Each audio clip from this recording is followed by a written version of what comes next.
नमस्कार साथियों, धाकड़ combo classes के यूट्यूब चैनल पर आपका हार्दिक स्वागत है।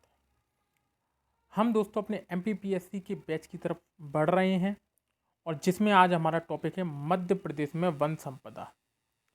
मध्य प्रदेश में वन संपदा, वन से आधारित प्रश्न पूछे जाते हैं पीएससी में, पीएससी या फिर अन्य सभी एग्जामों में। तो वन संपदा एक अच्छा टॉपिक है जो समझने की दृष्टि से ज़्यादा लाभदायक है। रटने वाला काम इसमें लगभग नहीं होता, आप समझोगे तभी आप पेपर में प्रश्न बना पाओगे। तो आज जो मेरा सबसे ज़्यादा फोकस जो रहेगा वो वन संपदा को समझाने पर रहेगा। तो आप भी प्रयास करना कि समझने पर ज़्यादा जोर देना, ठीक है। और आज क्वेश्चन कम लगाएंगे, केवल केवल समझाने पर ज़्यादा जोर देंगे, ठीक है, क्योंकि यहाँ से प्रश्न बनता है तो अपन इस टॉपिक को हल्के में नहीं ले सकते, ठीक है दोस्तों। तो आज हम चलते हैं अपने पहले क्वेश्चन पे चलते हैं एक, फिर हम आगे चलते हैं। पहला क्वेश्चन है, भारत का सर्वाधिक वन आच्छादित वाला राज्य कौन सा है? तो भारत का जो सर्वाधिक वन आच्छादित वाला राज्य है वो है अपना मध्य प्रदेश। कौन सा है? मध्य प्रदेश। चलो अब हम चलते हैं इसकी डिटेल की तरफ। हम दोस्तों बात कर रहे हैं वनों को लेकर। किसको? वनों को लेकर। राइटिंग पर ध्यान मत देना, केवल और केवल मेरी बातों को अच्छे से सुनना। हमें भी पता है कि हमारे भारत में लगभग वनों का 33% होना आवश्यक है और वही नीति हमारे भारत मध्य प्रदेश में भी लागू है। हमारे मध्य प्रदेश में लगभग 77,483 वर्ग किलोमीटर वाले क्षेत्र पर केवल और केवल क्या है? वन है, ठीक है। कितने में से? 3,08,252 वर्ग किलोमीटर में से, ठीक है। तो 3,08,252 वर्ग किलोमीटर में से 77,483 वर्ग किलोमीटर पर हमारे क्या वन है, जो कि मध्य प्रदेश की कुल क्षेत्रफल का लगभग 25.15% है। मतलब अभी 33% नहीं है, ठीक है। ओवरव्यू देख लो पहले थोड़ा सा कि मध्य प्रदेश में 77,483 वर्ग किलोमीटर पर वन है, जो कि कुल मध्य प्रदेश के 25.15% भूभाग पर दिखाई पड़ते हैं। अब हम चलते हैं इसके नेक्स्ट बॉर्डर की तरफ, ठीक है। तो पहले हम बात करते हैं वनों के थोड़ा से फैक्टों के बारे में, फिर चलेंगे अपन डिटेल के बारे में, ठीक है। वन, वनों के लिए जो पहली नीति बनाई गई थी, वनों के लिए पहली जो नीति बनाई गई थी वो बनाई गई थी 1952 में। ये प्रश्न पूछ लिया जाता है, वनों के लिए पहली नीति कब बनाई गई थी। और जो नवीन वन नीति है, जो नवीन वन नीति है, नवीन वन नीति जो है वो है हमारी 2005 की। कितनी? 2005 की। ये आप थोड़ा सा याद रखना, ठीक है। अब हम थोड़ा सा आगे चलें। वन को लेके बात करें तो भारत में सर्वाधिक वन किस राज्य में है? मध्य प्रदेश में। तो मध्य प्रदेश में भारत में सर्वाधिक वन है। दूसरे नंबर पे कौन सा है? तो वन के बाद आया था अपना अरुणाचल प्रदेश, अरुणाचल प्रदेश। तीसरे नंबर पे कौन है? तो तीसरे नंबर पे आया था अपना छत्तीसगढ़, छत्तीसगढ़ और फिर उड़ीसा, छत्तीसगढ़ और फिर आया था उड़ीसा। ध्यान से देखते चलना। ये है क्षेत्रफल के आधार पर। ये किसके आधार पर है? इनको थोड़ा सा देखना। ये अपने क्षेत्रफल के आधार पर ये इनका कालक्रम है, क्षेत्रफल के आधार पर, ठीक है। अब हम बात करते हैं प्रतिशत के आधार पर। किसके आधार पर? प्रतिशत के आधार पर यदि हम बात करें तो पहले स्थान पर जो है वो है अपना कौन? वो है अपना मिजोरम, मिजोरम। दूसरा है अपना अरुणाचल प्रदेश, तीसरा है अपना मेघालय, और चौथा है अपना मणिपुर। काल के अनुसार, मतलब एक तरीके से ये पूछ लिए जाते हैं जमाने के हिसाब से कि सबसे कम कहाँ है, सबसे अधिक कहाँ है, या फिर कालक्रम के अनुसार बताते चलिए कौन, मतलब उसकी एक सीरीज वाइज भी क्वेश्चन पूछ लेते हैं। तो मैंने आपको बता दिया। तो वनों में जो क्षेत्रफल की दृष्टि से जो सर्वाधिक वन है वो मध्य प्रदेश में, फिर आंध्र प्रदेश में, छत्तीसगढ़ में, फिर उड़ीसा में। और परसेंटेज के हिसाब से पहले मिजोरम में, आंध्र प्रदेश में, मेघालय में और मणिपुर में। मिजोरम में कितने हैं, कितनी परसेंट है, तो पूछ लिया जाए तो 85.41% इसका क्या है, परसेंटेज है वन की दृष्टि से। ठीक है, ये हमारा काम हो गया। ओवरव्यू ले लिया हमने कि किसमें कहाँ कितने हैं। यदि ये केवल क्या है, ये राज्यों के अनुसार है, कहाँ, राज्यों के अनुसार है, ये दोनों में राज्य हैं। यदि पूछ लिया जाए केंद्रों में, मतलब यदि संपूर्ण मिला लिया जाए, केंद्र शासित प्रदेशों को भी मिला ली जाए, तो सबसे ज्यादा जो वन है वो है अपने लक्षद्वीप में, परसेंटेज के हिसाब से 91 पॉइंट समथिंग है। ठीक है, 91 पॉइंट में लगभग है। तो सर्वाधिक यदि केंद्र शासित प्रदेशों को भी मिला लिया जाए तो क्षेत्रफल की दृष्टि से लक्षद्वीप पहले स्थान पर है। लेकिन यदि राज्यों में पूछा जाए तो मिजोरम पहले स्थान पर है। ये आप थोड़ा सा समझ लेना। इसके बाद हम चलते हैं थोड़ा सा आगे। अब हम चलते हैं मध्य प्रदेश की तरफ, रुख मोड़ते हैं अपना मध्य प्रदेश की तरफ। मध्य प्रदेश कुल भूभाग के क्षेत्रफल पर कितना है, 25.15%। इसको ध्यान रखना। पहला, मध्य प्रदेश में सर्वाधिक क्षेत्रफल वाले जिले जो वनों की दृष्टि से, सर्वाधिक क्षेत्रफल वाले जिले वनों की दृष्टि से कौन कौन से हैं, हमें यह बताना है। तो पहला है अपना इसमें बालाघाट,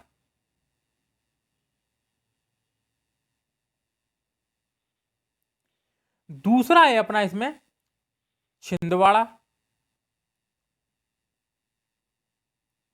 और तीसरा है अपना इसमें बैतूल। कौन सा, बैतूल। क्षेत्रफल की दृष्टि से, ठीक है, परसेंटेज की दृष्टि से नहीं, क्षेत्रफल की दृष्टि से हम बात करते हैं। परसेंटेज की दृष्टि से तो पहला है बालाघाट, दूसरा है अपना श्योपुर, और तीसरा है अपना उमरिया। तीसरा कौन सा है अपना, उमरिया। मैंने पहले बोला राइटिंग पे मत जाना थोड़ा सा, ठीक है, उसके हिसाब से समझने का प्रयास करना। तो क्षेत्रफल के अनुसार यदि हम बात करें तो बालाघाट, छिंदवाड़ा एंड बैतूल, और परसेंटेज के हिसाब से बात करें तो बालाघाट, श्योपुर एंड उमरिया। ठीक है, श्योपुर एंड उमरिया। ये हमारा हो गया मध्य प्रदेश में क्षेत्रफल और परसेंटेज के हिसाब से अधिक। कहां अधिक। अब यदि न्यूनतम पूछ लिया जाए, भाई ये तो सर आपने बता दिया अधिकतम, अब न्यूनतम पूछ लिया जाए तब हम क्या करेंगे। तो दोस्तों न्यूनतम में सुन लो। तो न्यूनतम में पहले बना लो एक तरफ क्षेत्रफल, एक तरफ बना लो परसेंटेज। कुछ भी क्वेश्चन पूछ सकता है, ध्यान रखना। तो क्षेत्रफल में पहला अपना हो जाएगा क्या, उज्जैन। ये कम में है, ध्यान रखना, न्यूनतम में है जी उज्जैन। दूसरा हो जाएगा अपना शाजापुर, और तीसरा हो जाएगा अपना रतलाम। और यहां पर क्या हो जाएगा परसेंटेज में, तो परसेंटेज में भी उज्जैन हो जाएगा पहले पे, दूसरे पे शाजापुर हो जाएगा, और तीसरे पे रतलाम हो जाएगा। इसको आप ध्यान रखना, ठीक है। तो न्यूनतम में, क्षेत्रफल में भी यही रहेगा और परसेंटेज में भी यही रहेगा। ये आप समझ गए होंगे। इसके बाद आप थोड़ी सी तीन चीजों को समझ लीजिए कि हम जैसे बात करें कि मध्य प्रदेश में सर्वाधिक आरक्षित वन कहां है, तो हम जानते हैं कौन से वन वृत्त में, तो खंडवा वन वृत्त में। सर्वाधिक संरक्षित वन वृत्त कहां है, तो संरक्षित छतरपुर में। तो ये होते क्या है एक्चुअल में, तो देख लो, चलो तब इनको समझ लो। यदि हम बोले कि मध्य प्रदेश में कितने वन वृत्त हैं, तो मध्य प्रदेश में जो वन वृत्त हैं वो कितने हैं? 16। वन मंडल कितने हैं? 63। तो इसमें उपवन मंडल कितने हैं? उपवन मंडल पूछ लिया जाए तो आप बता देना सर 135। बता रहा हूं सब क्या है। आपसे पूछ लिया जाए सर परिक्षेत्र कितने हैं, तो आप बता देना 473। इसके आगे वैसे पूछेगा नहीं, लेकिन पूछ लिया जाए बाई चांस तो आप बता देना। उपवन परिक्षेत्र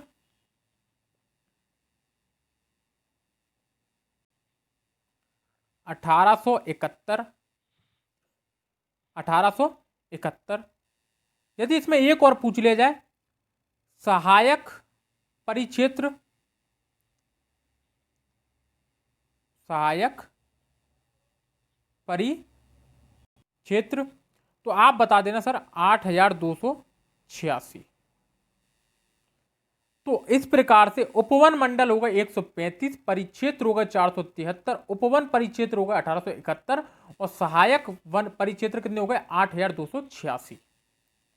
ठीक है। वन वृत्त कितने हो गए? 16। वन मंडल कितने हो गए? 63। ये आप ध्यान रखना। थोड़ा सा इसमें और जानकारी लें तो हमारे मध्य प्रदेश में थोड़ा सा 3 चीजें समझना होती क्या है एक्चुअल में। एक्चुअल में 3 चीजें समझना। एक होता है आरक्षित वन, एक होता है संरक्षित वन और एक होता है अवर्गीकृत वन। अवर्गीकृत वन काफी लोगों को ये परेशान करता होगा कि आरक्षित, संरक्षित, अवर्गीकृत है क्या एक्चुअल में। है कुछ नहीं दोस्तों। आरक्षित वन वो होते हैं जहां पर पूरा का पूरा सरकार का कंट्रोल रहता है, शासन का कंट्रोल रहता है और यहां पर कोई भी व्यक्ति इसके अंदर ना तो कटाई कर सकता है, ना ही पशु चराई कर सकता है, ना ही कुछ भी कर सकता है। मतलब कोई भी गतिविधि यदि उसने यहां पर गलत की तो वो दंड का अधिकारी होगा, दंड का पात्री होगा। ध्यान रखना। तो आरक्षित वन पूरे की पूरी तरीके से सरकार के नियंत्रण में रहते हैं। यहां पर कोई भी गलत गतिविधि करना मतलब दंड के पात्री आप हो गए हो। ठीक है। तो आप याद रखना कि सबसे बड़ा आरक्षित वन हमारे यहां पर कौन सा है, तो खंडवा है। कौन सा? खंडवा वन वृत्त। सबसे बड़ा आरक्षित वन वृत्त कौन सा है? खंडवा वन वृत्त। आरक्षित वनों में रहते क्या हैं, तो आरक्षित वनों में लगभग लगभग अपने राष्ट्रीय उद्यान होते हैं, नेशनल पार्क रखे जाते हैं। क्या? नेशनल पार्क रखे जाते हैं। संरक्षित में बात करें तो दोस्तों संरक्षित भी प्रशासनिक अधिकारियों के कंट्रोल में रहते हैं, लेकिन यहां पर दंड का प्रावधान थोड़ा सा लिबरल है। यहां पर सरकार का इतना ज्यादा हस्तक्षेप नहीं रहता। आप यहां पर पशु चराई कर सकते हो और आप वहां पर अनुमति के साथ आप वहां पर वनों का काट भी कर सकते हो, वनों को काट सकते हो अपनी जरूरत के हिसाब से।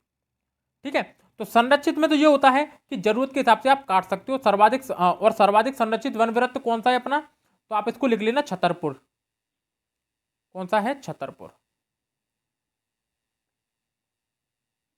ठीक है।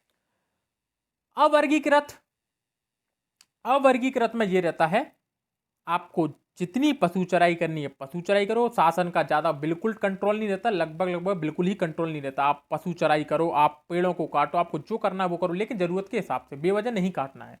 ठीक है। तो आरक्षित में पूर्ण प्रतिबंध, संरक्षित में अर्ध प्रतिबंध और अवर्गीकृत में बिल्कुल भी प्रतिबंध नहीं है। तो ये हमें इसमें समझना था। तो पहला सर्वाधिक आरक्षित वन वृत्त कौन सा? खंडवा वन वृत्त। सर्वाधिक संरक्षित वन वृत्त कौन सा है? तो छतरपुर वन वृत्त। इसको आपको ध्यान रखना है। यदि हम बात करें बड़े वन वृत्तों के बारे में, ध्यान से रख लेना। यदि आपसे यह पूछ लिया जाए पेपर में कि सबसे बड़े वन वृत्त बताओ, बड़े वन वृत्त मध्य प्रदेश में वाले जिले, तो सबसे पहले आप लिखना खंडवा। कौन सा लिखोगे? खंडवा। उसके बाद आप लिखोगे क्या, जबलपुर, और उसके बाद आप लिखोगे रीवा। तो पहला खंडवा हो जाएगा, फिर जबलपुर, फिर रीवा। ये आप समझ लीजिए। छोटे में बात कर लिया जाए तो सबसे छोटे में बात कर ली जाए, सबसे छोटा वनव्रत, तो पहला आप लिख दोगे क्या, होशंगाबाद। क्या हो जाएगा, होशंगाबाद। फिर आ जाएगा अपना क्या, इंदौर, और फिर आ जाएगा अपना क्या, बैतूल। तो छोटे वनव्रतों में बात कर लेंगे तो होशंगाबाद, इंदौर व बैतूल। तो ये कुछ प्रकार का मैंने आपको इसके बारे में थोड़ी सी डिटेल बता दी है। तो मैं उम्मीद करता हूं कि आप इस बारे में थोड़ा सा समझ गए होंगे। अब अपन जैसे जैसे क्वेश्चन आते जाएंगे उनके अनुसार अपन इसको और एलेबोरेट करते जाएंगे। तो यहां तक आपने थोड़ा बहुत समझ लिया होगा जो मैंने यहां पर आपको समझाया है। ये आप पूरा समझ लेना कि मध्य प्रदेश का क्या मैंने बताया, 3,68,252 वर्ग किलोमीटर में से 77,483 वर्ग किलोमीटर पर वन है, जो कि संपूर्ण मध्य प्रदेश के 25.15% भूभाग पर है। पहली वन नीति 1952 में, नवीन वन नीति 2005 में। सर्वाधिक वन कौन से राज्यों में है, तो मध्य प्रदेश क्षेत्रफल की दृष्टि से, फिर आंध्र प्रदेश, फिर छत्तीसगढ़, फिर उड़ीसा। परसेंटेज में मिजोरम, आंध्र प्रदेश, मेघालय, मणिपुर। याद करना है झई, बाद के लिए छोड़ना। और सर्वाधिक यदि केंद्रशासित प्रदेशों में भी सम्मिलित कर लिया है तो लक्षद्वीप में 91.23%। ठीक है, तो ये सब आप इसको एक बार देख लेना अच्छे से। अब हम बात करते हैं अपने प्रश्न की तरफ कि वनव्रत प्रमुख अधिकारी होता है। वनव्रत प्रमुख अधिकारी होता है, तो दोस्तों इसका जो सही उत्तर हो जाएगा वो हो जाएगा वन संरक्षक। कौन हो जाएगा, वन संरक्षक। तो वन संरक्षक होते हैं वनव्रत के प्रमुख अधिकारी। वन मंडलों के अधिकारी होते हैं वन मंडल अधिकारी। ठीक है, अपन आगे चलते हैं, अभी इसके बारे में बात करेंगे और अच्छे से। प्रदेश का सबसे बड़ा वनव्रत कौन सा है, तो खंडवा वनव्रत है। देखो बिल्कुल सीरियल बाई सीरियल आ गए। तो खंडवा वनव्रत है, उसके बाद जबलपुर है, और उसके बाद रीवा है। इसको आप ध्यान रखना। और छोटे में कौन सा, पहले होशंगाबाद आ जाएगा, फिर इंदौर आ जाएगा, और फिर वो बैतूल आ जाएगा। इसको ध्यान रखना। मध्य प्रदेश का सर्वोच्च वन अधिकारी होता है, तो दोस्तों सर्वोच्च वन अधिकारी जो रहता है वो प्रधान मुख्य वन संरक्षक होता है। ध्यान रखना, जैसे पुलिस में डीजीपी होता है वैसे इसमें प्रधान मुख्य वन संरक्षक होता है। इसके अंतर्गत ही सभी वन अधिकारी काम करते हैं। प्रधान मुख्य वन संरक्षक ये आ जाता है, पूछ लिया जाता है, इसको ध्यान रखना। मध्य प्रदेश में कितने वन मंडल हैं, 473, 16, 62, 1871। तो 473 जो है ये क्या है अपने, कोई बता सकता है, परिक्षेत्र।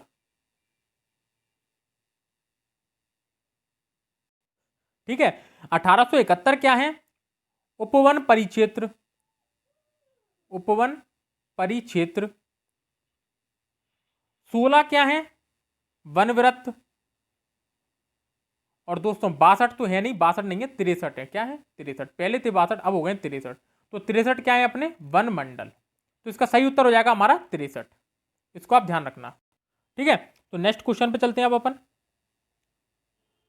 ये पूरा मैंने आपको एक इसके हिसाब से मैं आपको सब याद करवा दूंगा। तो ये आपको लगाना है, जितना भी अभी तक मैंने समझाया वो समझे कि नहीं समझे, ये आप यहाँ पर क्लियर हो जाएगा।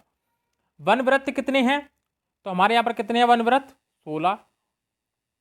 वन मंडल कितने हैं, ये 62 की जगह 63 कर लेना। ठीक है, वन मंडल है अपने 63। उपवन मंडल कितने हमारे यहाँ पर, ये आपको बताना है। देखो परिक्षेत्र 473। ठीक है, उपवन मंडल कितने हमारे यहाँ पे, 1871।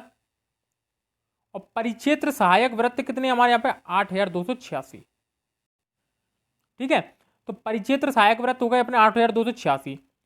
ये उपवन मंडल की जगह आप उपवन परिक्षेत्र कर लेना। ठीक है, उपवन मंडल की जगह उपवन परिक्षेत्र कर लेना आप यहाँ पर। और उपवन मंडल जो है वो मैंने आपको पहले बताया था 135 है। ठीक है, 135 है उपवन मंडल, और उपवन परिक्षेत्र अपने 1871। ठीक है, ध्यान रखना। अगला है मध्य प्रदेश के वनों को कितने आधार पर वर्गीकृत किया गया है, 7 आधार पर, 5 आधार पर, 4 आधार पर, 3 आधार पर। बहुत बेहतरीन क्वेश्चन है, पेपर में आने की पूर्ण संभावना है यहाँ पर। तो दोस्तों इसका जो उत्तर हो जाएगा 5 आधार पर। कितने आधार पर, 5 आधार पर। अब किस प्रकार से वो 5 आधार, सुन लो जरा।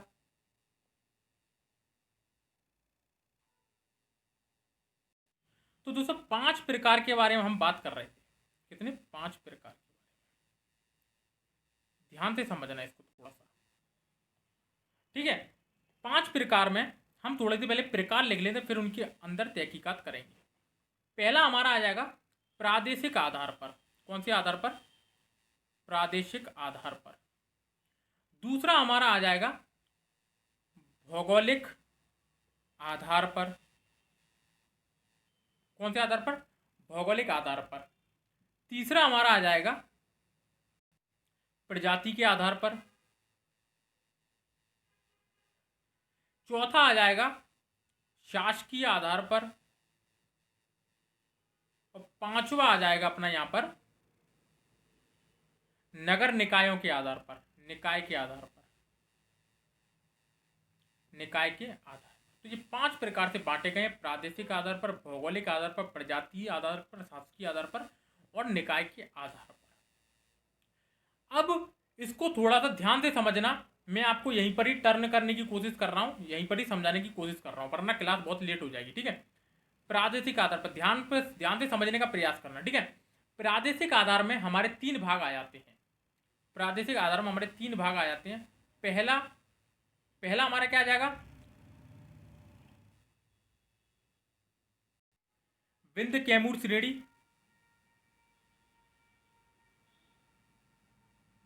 विंध्य कैमूर श्रेणी। दूसरा हमारा आ जाएगा मुरैना। दूसरा क्या आ जाएगा हमारा? मुरैना व सीपरी का पठार। तीसरा हमारा यहां पर आ जाएगा रीवा पन्ना का पठार, जिसको हम बोल सकते हैं, जिसमें हम सतपुड़ा को भी ला सकते हैं, मेकल को भी ला सकते हैं और भगेलखंड अपन ला सकते हैं, ठीक है। तो विंध्य में ही अपना रीवा वाला क्षेत्र भी आ जाएगा, मुरैना सीपरी का पठार हो गया, तीसरा अपना हो गया सतपुड़ा मेकल। आप समझने का प्रयास करना वरना बहुत लेट हो जाएगी क्लास अपनी। सतपुड़ा मेकल और सतपुड़ा मेकल और बघेलखंड, ठीक है। तो ये 3 क्षेत्रों में अपन ने प्रादेशिक आधार को बांटा है। ध्यान से सुनो मेरी बात को, प्रादेशिक आधार को 3 प्रकार से बांटा गया है। एक विंध्य कैमूर श्रेणी में, एक मुरैना व सीपरी के पठार में, एक सतपुड़ा मेकल एवं बघेलखंड के पठार में। ये प्रादेशिक आधार पर इनका वर्गीकरण किया है। क्यों किया है? तो दोस्तों यहां पर जो वन पाए जाते हैं, यहां पर जो वन पाए जाते हैं उसको, यहां पर जो वन पाए जाते हैं, तो विंध्य और कैमूर श्रेणी में जो वन पाए जाते हैं वो थोड़े से विरल प्रकार के होते हैं। कैसे विरल प्रकार से? मतलब लगे भी गैप कर करके लगे हैं, ठीक है। मुरैना व सीपरी के पठार में वर्षा का कम प्रभाव होने के कारण यहाँ पर कटीले वनस्पति पाई जाती है, कटीली वनस्पति पाई जाती है। सतपुड़ा मेकल श्रेणी में इस वाले क्षेत्र में पानी की अधिकता होने के कारण यहाँ पर सघन वाले क्षेत्र पाए जाते हैं, सघन वन पाए जाते हैं, ठीक है। क्लियर? इसके बाद आता है हमारा भौगोलिक दृष्टि से। तो भौगोलिक दृष्टि से आप समझना कि भौगोलिक दृष्टि से हमारे मध्य प्रदेश को 3 भागों में बांटा गया है। भौगोलिक दृष्टि से हमारे मध्य प्रदेश को 3 भागों में बांटा गया है। किस किस में? तो देख लीजिए जरा जल्दी से। उष्ण कटिबंधीय पर्णपाती वन, उष्ण कटिबंधीय पर्णपाती वन। दूसरा हो जाएगा उष्ण कटिबंधीय अर्धपर्णपाती वन, अर्धपर्णपाती वन। और तीसरा हो जाएगा उष्ण कटिबंधीय शुष्क पर्णपाती वन। कौन से? शुष्क पर्णपाती वन। तो उष्ण कटिबंधीय पर्णपाती वन में यहां पर जो वर्षा होती है लगभग 50 से 100 सेंटीमीटर के अप्रोक्स होती है। 50 से 100 सेंटीमीटर के अप्रोक्स यहाँ पर वर्षा होती है। उष्ण कटिबंधीय पर्णपाती में मौसम के अनुसार पेड़ पौधे अपनी पत्तियां गिरा देते हैं। ध्यान रखना इस चीज को, मौसम के अनुसार अपनी पेड़ पत्तियां गिरा देते हैं। वर्षा के दिनों में ये पौधे वृद्धि करते हैं। वर्षा के दिनों में इन लोगों के जो पत्ते होते हैं वो बड़े हो जाते हैं, ठीक है। और गर्मियों में ये अपनी पत्तियां गिरा देते हैं। अर्धपर्णपाती वन ये बहुत ज़्यादा अच्छे हैं। 125 से 150 सेंटीमीटर की वर्षा होती है यहाँ पर। और जो जितनी भी सघन आबादी वाले जो वन मिलते हैं वो अपन को यहीं मिलते हैं, ठीक है। शुष्क पर्णपाती में 25 से 75 समथिंग सेंटीमीटर तक वर्षा होती है। और जितनी भी कटीली वनस्पति यहाँ पर पाई जाती है वो सारे इसी में आते हैं, शुष्क पर्णपाती में। जैसे कि बांस वगैरह हुए सारे इसी में पाए जाते हैं। अर्ध पर्णपाती में सागौन साल के जो वृक्ष आ जाते हैं वो आ जाते हैं। ठीक है, तो उष्ण कटिबंधी में पाया एक भाग होता है, दूसरा अर्ध पर्णपाती में, तीसरा शुष्क पर्णपाती में। उष्ण कटिबंधी पर्णपाती में 50 से 100 सेंटीमीटर वर्षा, अर्ध पर्णपाती में 125 से 150 सेंटीमीटर वर्षा और शुष्क पर्णपाती में 25 से 75 सेंटीमीटर तक वर्षा दिखाई पड़ती है। ठीक है, प्रजाति के आधार पर हम बात करें तो इसमें पेड़ों की प्रजाति के बारे में बताया गया है। तो प्रजाति में सबसे पहले हमारे यहाँ पे आते हैं मध्य प्रदेश में सागौन, सबसे ज़्यादा पन पाए जाते हैं सागौन के, फिर साल आ जाते हैं और फिर आ जाते हैं अपने यहाँ पे बांस। तो आप इनको ध्यान रखना। ठीक है, प्रजाति में 3 प्रकार की प्रजाति एवं अन्य भी आ जाता है, तो उसको अपन रहने देते हैं। सागौन होता है, दूसरा साल होता है, तीसरा बांस और चौथे में अन्य को भी ले सकते हो आप। ठीक है, ये आप ध्यान रखना। अब हम बात करते हैं शासकीय वन के बारे में। तो शासकीय वन में आप ध्यान रखना दोस्तों, जो मैंने अभी आपको बताए थे आरक्षित, संरक्षित व अवर्गीकृत, तो वो शासकीय के अंतर्गत ही आते हैं, तो वो आप पहले देख लेना। ठीक है, निकाय के बारे में बात करें तो निकाय में 3 प्रकार के निकाय, एक राजकीय वन आ जाते हैं इसमें, एक निकाय वन आ जाते हैं इसमें, और एक इसमें आ जाते हैं निजी वन। एक इसमें क्या आ जाते हैं, निजी वन। तो राजकीय वन पूरी तरीके से सरकार पर संरक्षित होते हैं, सरकार की अनुमति के बिना आप कुछ नहीं कर सकते। निकाय पर आधारित जो वन होते हैं उन पर जो नगर पालिका है वो अंकुश लगाती है, नगर पालिका के अंडर काम करते हैं। और निजी वन तो निजी संपत्ति होती है। तो मेरे ख्याल से आप जो 5 को अच्छे से समझ गए होंगे। पहला प्रादेशिक आधार, दूसरा भौगोलिक, तीसरा प्रजाति, चौथा शासकीय, 5वां निकाय। तो दोस्तों आप यदि इसको ढंग से आराम से समझोगे, यदि आपको मेरी आवाज़ ज़्यादा जल्दी लग रही होगी तो 0.25 माइनस पर चला लेना, आपको अच्छे से समझ में आ जाएगा कि मैंने आपको क्या बोला है। ठीक है दोस्तों, चलो अब हम थोड़ा सा आगे और चलते हैं। उष्ण कटिबंधीय पर्णपाती वन में औसत वर्षा होती है। तो मैंने आपको बताया था कि उष्ण कटिबंधीय पर्णपाती वन में औसत वर्षा जो होती है वो 50 से 100 सेंटीमीटर तक होती है। 25 से 75 सेंटीमीटर तक अपनी शुष्क पर्णपाती वन और 100 से 150 सेंटीमीटर तक अपनी अर्ध पर्णपाती वनों में वर्षा होती है। ठीक है, तो इसका उत्तर ये हो जाएगा अपना।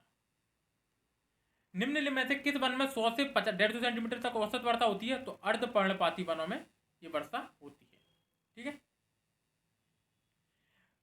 किस वन को कटीले वन के नाम से भी पुकारा जाता है?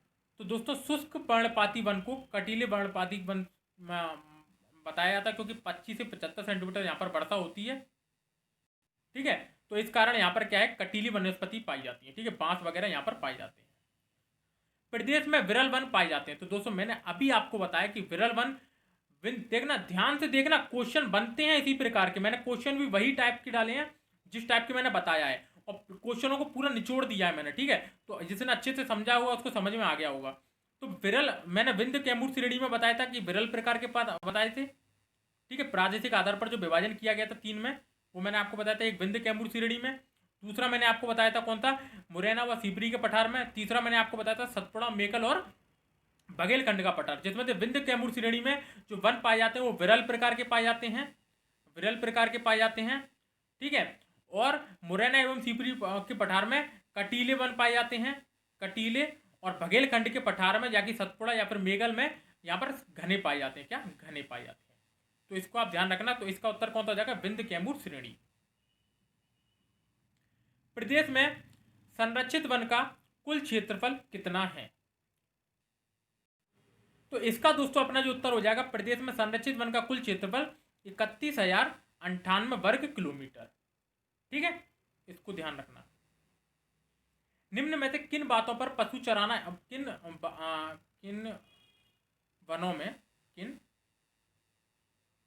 वनों में पशु चराना एवं लकड़ी काटना सख्त मना है? संरक्षित, आरक्षित, अवर्गीकृत, उपरोक्त सभी। तो मैंने आपको बता दिया है कि आरक्षित वनों पर कुछ भी प्रक्रिया करना आपके लिए दंडनीय अपराध होगा। तो इसका सही उत्तर जो हो जाएगा वो अपना आरक्षित वन हो जाएगा। अवर्गीकृत वन का कुल क्षेत्रफल कितना है? तो 1705 वर्ग किलोमीटर इसका अवर्गीकृत वन का कुल क्षेत्रफल है। ठीक है, ठीक है, तो ये आप ध्यान रखना इसको। अगला क्वेश्चन ये थोड़ा सा देख लो, कि भारतीय वन प्रबंध संस्थान कहाँ पर है। तो भारतीय वन प्रबंध संस्थान ये एक संघ में ले आया हूँ जिससे आपको याद हो जाए। तो भारतीय वन प्रबंध संस्थान, भारतीय वन अनुसंधान संस्थान का क्षेत्रीय कार्यालय, फॉरेस्ट ट्रेनिंग महाविद्यालय और वानिकी अनुसंधान एवं मानव विकास संस्थान। तो दोस्तों भारतीय वन प्रबंध संस्थान जो है वो अपना भोपाल में है। कहाँ पर है? भोपाल में। भारतीय वन अनुसंधान संस्थान का क्षेत्रीय कार्यालय मैंने क्यों लिखा? क्योंकि ये केंद्र से है, केंद्र का ध्यान रखना।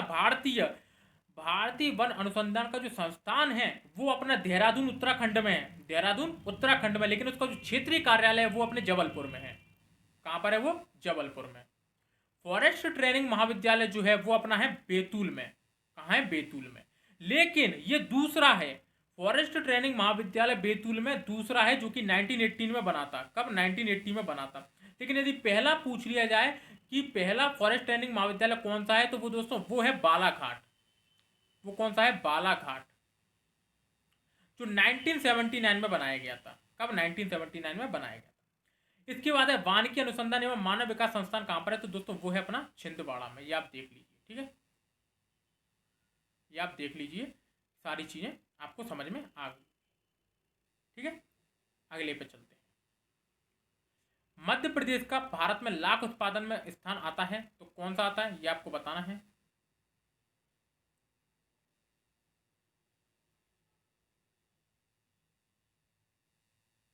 बताओ दोस्तों, लाख उत्पादन में कौन सा स्थान आता है मध्य प्रदेश का?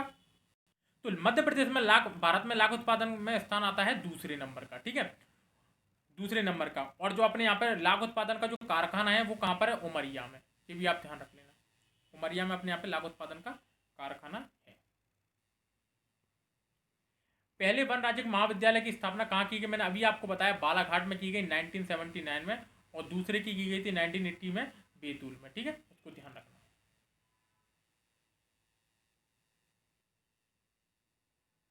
अगला है, निम्न में से भोपाल में स्थित नहीं है। क्या नहीं है भोपाल में स्थित? वन विकास निगम, उष्णकटिबंधीय वन संस्थान, Indian institute of forest management, Madhya Pradesh eco पर्यटन विश्वविद्यालय। तो दोस्तों इसका जो सही उत्तर हो जाएगा वो हो जाएगा उष्णकटिबंधीय वन संस्थान भोपाल में स्थित नहीं है, ठीक है। अगला है, तेंदुपत्ता उत्पादन में मध्य प्रदेश का देश में कौन सा स्थान है? तो दोस्तों ये पहले नंबर पे आता है भारत में, मध्य प्रदेश का, ठीक है। मध्य प्रदेश में वनों का राष्ट्रीयकरण किस वर्ष किया गया? तो मध्य प्रदेश में वनों का राष्ट्रीयकरण जो किया गया, तो 100% राष्ट्रीयकरण 1970 में किया गया। कब? 1970 में किया गया, इसको आप ध्यान रखना। निम्न में से किन वन वृत्त के अंतर्गत सर्वाधिक आरक्षित वन है? तो खंडवा वन वृत्त के अंतर्गत सर्वाधिक आरक्षित वन है, ठीक है, और सबसे कम तो होशंगाबाद के। मध्य प्रदेश सरकार द्वारा दूसरी वन नीति कब बनाई गई? तो 2005 में। पहली 1952 है और दूसरी 2005 है, ठीक है। मध्य प्रदेश में अधिक मात्रा में वन पाए जाते हैं, सागौन, साल, बांस या फिर उपयुक्त में से कोई नहीं। तो पहले नंबर पर सागौन, दूसरे नंबर पर साल और तीसरे नंबर पर बांस। चलो आ जाओ, बढ़िया क्वेश्चन पे आ गए अपन। तो इसका जो सही उत्तर है, देखना, देखते चलना, मध्य प्रदेश तेंदुपत्ता अधिनियम कब लाया गया? काष्ठ चरण अधिनियम कब लाया गया? वन उपज अधिनियम कब लाया गया? वन संरक्षण अधिनियम कब लाया गया? तो देखो दोस्तों, मध्य प्रदेश तेंदुपत्ता अधिनियम 1964 में लाया गया, इसको ध्यान रखना। काष्ठ चरण अधिनियम 1984 में लाया गया, ये भी आप ध्यान रखना। वन उपज अधिनियम 1969 में लाया गया, ये भी ध्यान रखना। वन उपज अधिनियम 1969 में लाया गया था। वन संरक्षण अधिनियम 1974 में लाया गया था। और सामाजिक वानिकी योजना कब लागू की गई थी? 1976 में, वो अलग है, ठीक है। तो तेंदुपत्ता अधिनियम 1964, काष्ठ चरण अधिनियम 1984, वन उपज अधिनियम 1969 और वन संरक्षण अधिनियम तो 1974। मध्य प्रदेश की मुख्य वन संपदा है सागौन, साल, बांस, सभी। तो दोस्तों ये सभी है, ठीक है, सभी मध्य प्रदेश की वन संपदा में सम्मिलित होते हैं। सामाजिक वानिकी योजना की शुरुआत कब हुई थी? तो 1976 में, अभी मैंने आपको बता दिया। लोक वानिकी की योजना की शुरुआत हुई थी, तो लोक वानिकी की योजना की शुरुआत कब हुई थी? तो 1999 में लोक वानिकी की योजना की शुरुआत हुई थी। तो दोस्तों ये थे हमारे आज के कुछ महत्वपूर्ण तथ्य और उनके साथ अपने ऑब्जेक्टिव प्रश्न। तो दोस्तों मैंने अपनी तरफ से पूरी मेहनत की है आज के आपके लेक्चर में। वन संपदा आपको मैंने बिल्कुल बारीक से समझाने का प्रयास किया है, और मेरे ख्याल से यदि सीरियस बच्चों ने अच्छे से देखा होगा तो वो इसको अच्छे से समझ भी गए होंगे कि मैंने क्या पढ़ाया है।